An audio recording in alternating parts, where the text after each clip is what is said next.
palabras que son muy importantes en mi vida, que son las que más llevo presente a la hora de entrenar y a la hora de competir. Una es soñar, disfrutar y ser felices. Para mí esas son...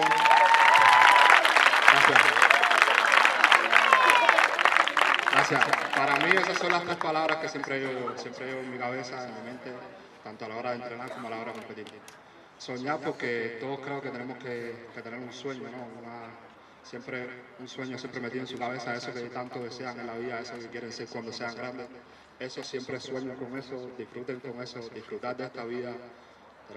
Gracias a Dios, tenemos la posibilidad de estar hoy aquí y nada, disfrutar, ser felices con su familia, con sus amigos, con los que están rodeados, al lado de ustedes, sus profesores. Sean felices, disfruten esta hermosa vida y nada, a seguir disfrutando tanto del atletismo como lo que más les guste a ustedes en la vida. Gracias.